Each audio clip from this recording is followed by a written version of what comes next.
Good morning, everybody. So, I'm here with my Soniclean Galaxy upright. This is a machine that I actually picked up from a wholesale closeout store. Sorry, I gotta mute my TV. Okay. I bought it from a closeout store. They know what's coming.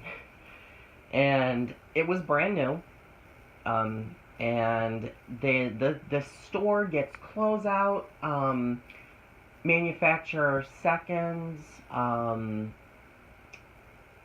store closings, things like that. So I don't know the exact situation of this because I've never seen one of these sold in a brick and mortar store before. I've only ever seen them online or on TV. I actually never saw these on TV specifically, but I had seen the infomercial on YouTube for them, so I will say that. Now, this machine is actually pretty decent. It's very powerful. It sounds like an Auric. I don't use it regularly, though. I almost never use it. The main reason why I picked it up was because it was brand new in the box for $79. And I know that these sell for around $300. So I was like, okay, I'll give it a shot. I would say that the build quality isn't as good as an Auric. It's probably on par with my Hoover Wind Tunnel Platinum Collection. And, but I would say that it closely reminds me of my Auric Halo. Because of not just the color scheme, but it has a similar hard-sided front bag. It's soft, hard bag. So it's kind of like a cloth reinforced bag. Then you've also got this super cool technology on the bottom, which, to be completely honest, I don't even really know as to how much it really does. It might just be a fluke. But it's this giant sonic bar here on the bottom. And you can hear it, but I can see the dirt and these oatmeal pieces vibrating against the top of the carpet, even with just the brush roll on. So I don't really feel that it's necessary to even have the vibration technology on. I really don't think that because of how big the carpet is, that it actually does anything to the carpet. I think that the sonic plate is going to be useful if it were maybe on a very low pile carpet, but I don't even think that it would reach.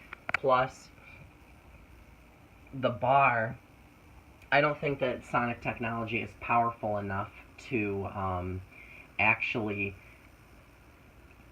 lift dirt to the surface. I think that the sonic technology would almost need to be in the front and the back of the vacuum's brush roll in order for it to keep the dirt elevated before the brush roll could get to it, because I just don't think that it works. Especially on the forward pass. The brush roll is going to touch everything before the sonic bar does, so I think that it's pretty much a fluke. But it's a neat machine. It still vacuums pretty well. I would say it cleans like a traditional vacuum. It grooms pretty decently, but since it has those wheels on the front of the head of the vacuum, it keeps it from being able to do well on low pile, very similar to the Hoover Platinum Collection. And I also kind of wanted to do a little bit of an update from here on out. I'm running out of vacuum cleaners to do my videos on. I may end up remaking some videos from back when I started making videos. So I may pull some machines out, and I don't know how many of you actually follow my channel just to follow the channel, but I have a machine video that I did of my rainbow, and I was vacuuming in the dark.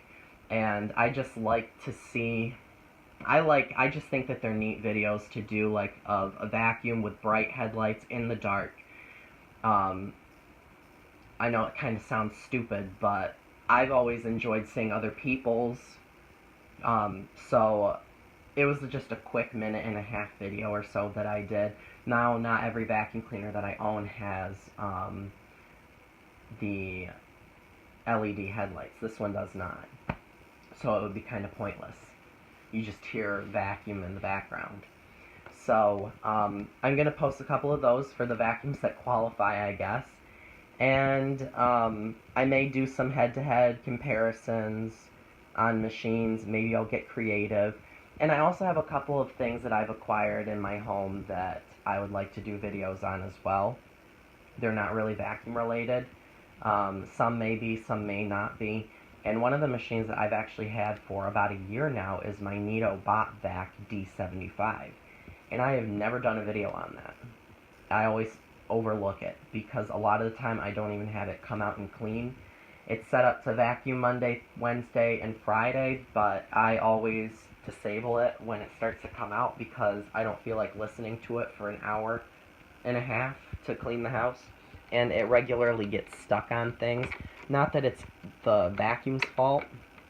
It's definitely better than the Roombas that I've tried. But sorry to be gross, but I've got my hands full. So, I'd say the cord on this is at least 30 feet, could be 40, which is really great. And I don't know if you guys have seen just by looking, but Bissell makes a big green commercial vacuum that looks identical to this. It has the same funky bended handle, it has the same shaped power head, but it doesn't have the Sonic technology. It takes the same bags, which I will show you the bags in this vacuum.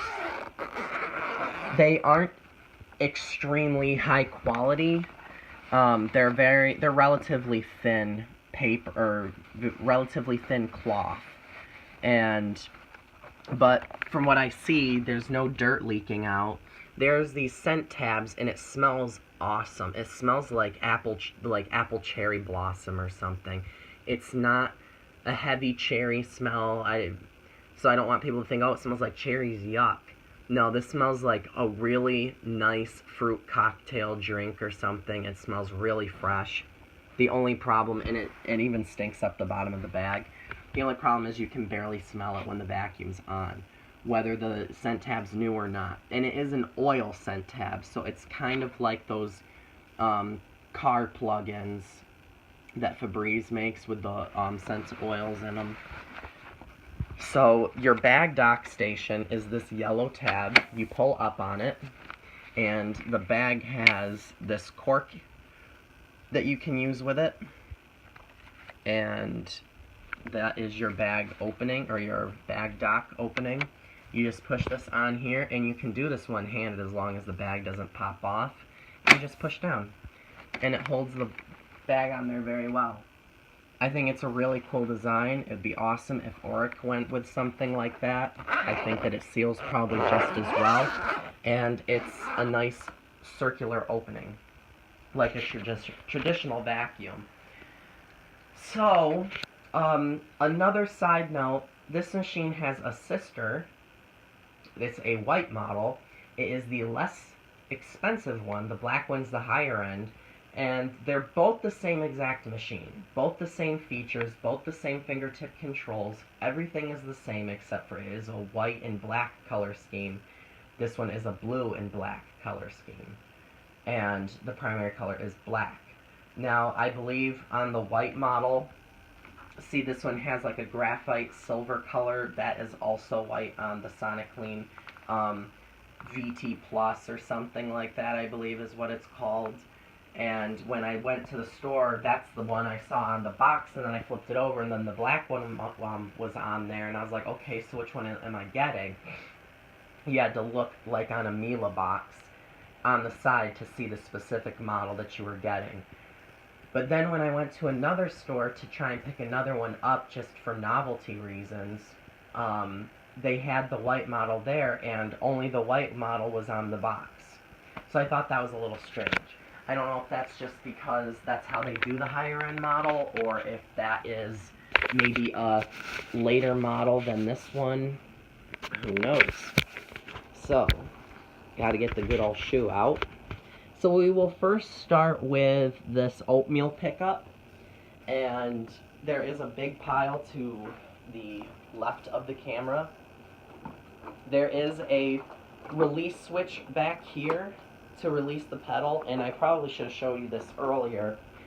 On the vacuum, right here, if you can see it, sorry about the lighting, is a check bag and a check brush roll indicator.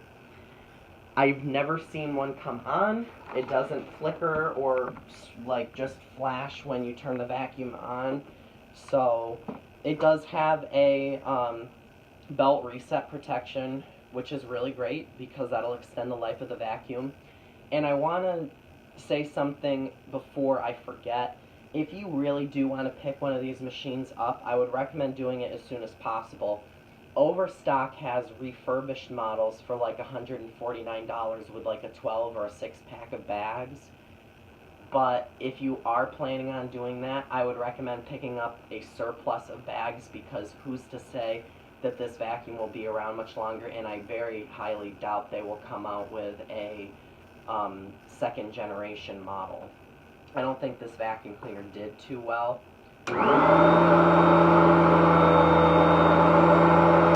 I should probably hold the camera for this one for a little bit and show you. Now that is not what the Sonic technology was. These ones are up here. I'll turn the Sonic technology on. Here I go. And the vacuum actually pulls itself a little bit.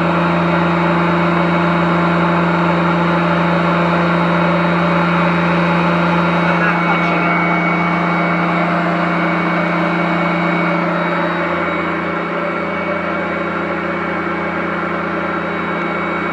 And I'll turn the Sonic off. Oop.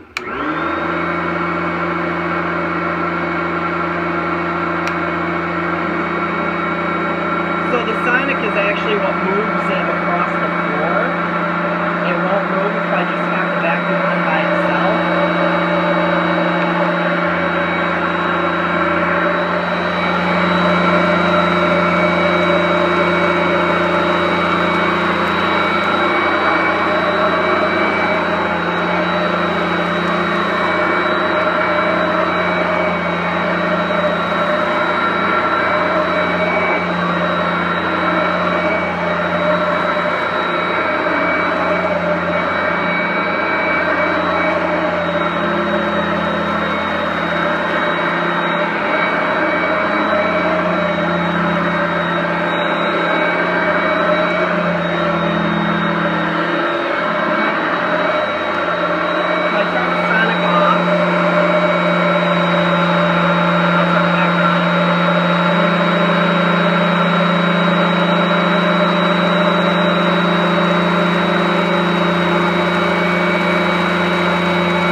So, I'll shake the bottom of the vacuum, and you can see nothing came out, which I really like that, because I've had some machines that, you know, it looks like it did a good job, or even if it looks like it did a mediocre job, and I found out it did even worse job because it didn't keep the dirt inside or even pick it up all the way. So, I will show you, just really quick,